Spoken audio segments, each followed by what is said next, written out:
momento que eu estou gravando esse vídeo, eu estou às vésperas de embarcar para Portugal para cursar mestrado em Portugal.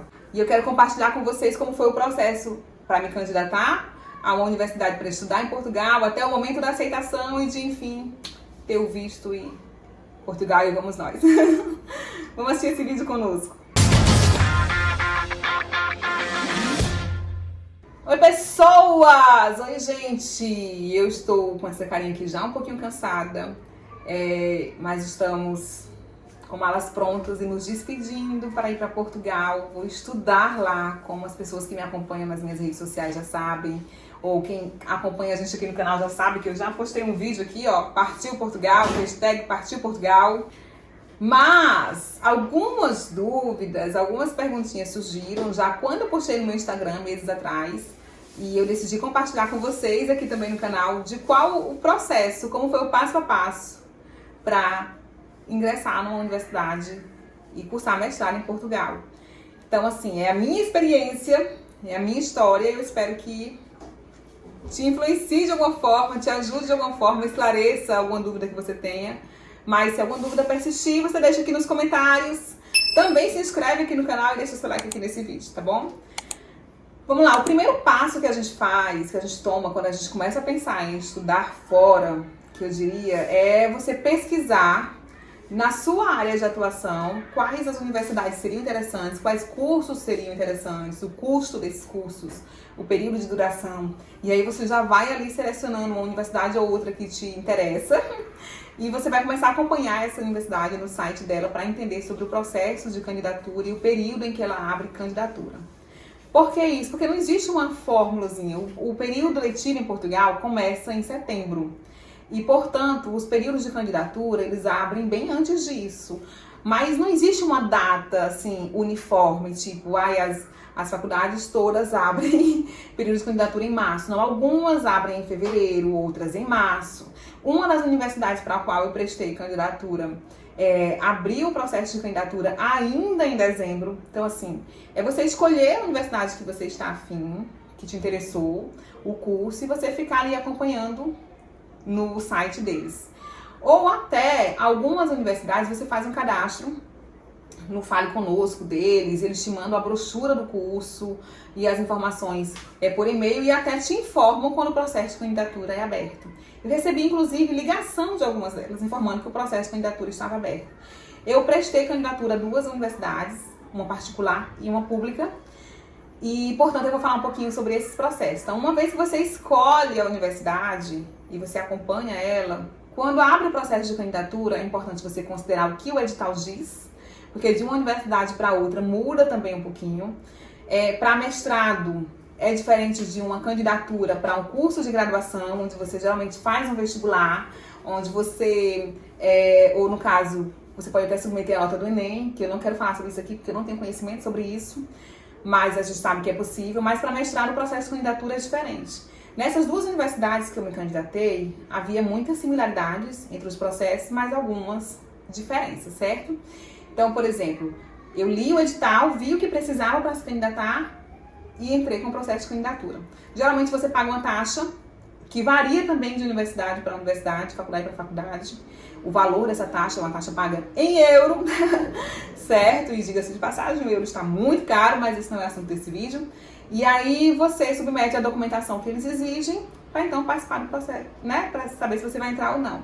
E que documentação é essa? Como funciona? Por exemplo, geralmente eles pedem os comprovativos de grau, já que é para mestrado. Então você precisa comprovar que se você tem uma graduação naquela área, então se você tem uma graduação, aquilo são uma determinada quantidade de pontos para você na classificação. Se você tem uma pós-graduação naquela área, já te soma mais pontos, por exemplo. Isso, claro, dependendo de como a faculdade faz estabelecer o processo de classificação das pessoas para o mestrado. Outra coisa que foi comum nessas 2 universidades que eu tentei é que eles pedem um currículo acadêmico. Então, é um currículo onde você vai colocar todas as suas informações acadêmicas, os trabalhos que você tem publicados, enfim. E também tem as informações profissionais que sejam concernentes à área de atuação do curso. né? Você não vai colocar, eu não estou me candidatando para um curso de marketing, vou colocar uma experiência profissional minha como contadora, por exemplo, que uma coisa não tem muito a ver com a outra. Então, um currículo também. E esse currículo, eu fiz o meu currículo nas condições do Europass, que é o currículo, o modelo de currículo europeu. Ainda sobre o item anterior, gente, que eu falei sobre os comprovativos de grau, não é só o diploma, eles pedem o histórico escolar, porque eles precisam ver as tuas notas, né, na tua universidade, na graduação e na pós-graduação. Uma das universidades que eu tentei me pediu uma nota do GMAT, que é uma coisa bem mais específica, que é como que a gente fala?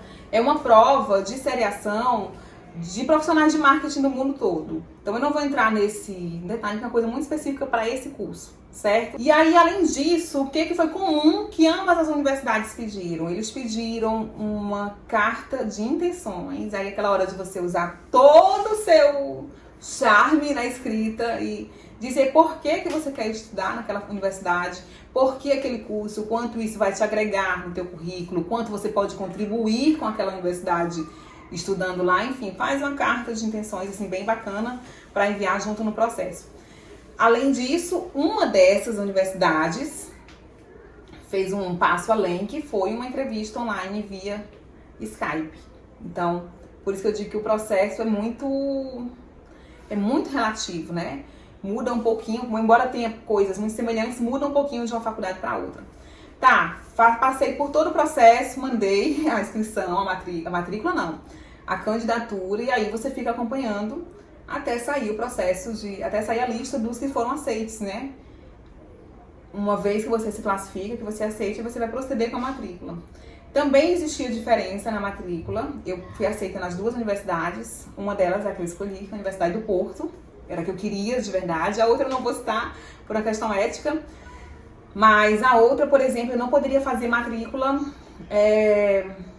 virtual, né? Na Universidade do Porto, eu fiz o scanner digital de todos os documentos devidamente apostilados, que a gente já falou no outro vídeo aqui sobre a apostila, certo? E fiz a matrícula, fiz o pagamento da matrícula também, tudo ainda aqui no Brasil. Eles mandaram a carta de aceitação para que eu pudesse proceder com visto. E a outra não, eu precisaria instalar ou mandar os documentos originais para que pudesse proceder à matrícula, certo? Então, assim, tudo isso é coisa que você vai observar e ler, entender a partir do edital de candidatura, ainda no começo. Então, uma vez que a gente procedeu com a matrícula, recebe o documento, solicita o visto, estamos agora aqui com as malas prontas para embarcar para esse tempo que eu acho que é muito desafiador, mas eu estou muito ansiosa, muito feliz por ter ingressado nessa universidade, queria muito esse curso. Então, aí vamos nós estudar. Esse foi o meu passo a passo. Foi difícil? Foi. A gente fica nervoso. Eu tô há 8 anos fora da sala de aula. Minha pós-graduação foi 8 anos atrás. Essa universidade que eu vou cursar é uma universidade muito reconhecida. Eu desejei muito ser aceita nessa faculdade. E então dá aquele nervosinho, é uma coisa nova também. Mas aqui estamos nós para viver novas experiências e se desafiar, né? Então, assim, se você tem interesse, se você tem vontade de ir para Portugal a fim de estudar, dá uma pesquisada legal, foca na faculdade, vê como que é o processo, acredita e se joga que vai dar certo. Essa é a minha torcida para você, tá bom?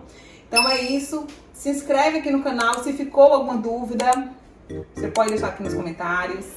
Deixa o teu like nesse vídeo e nós vamos nos ver nos próximos vídeos em Portugal. Simbora!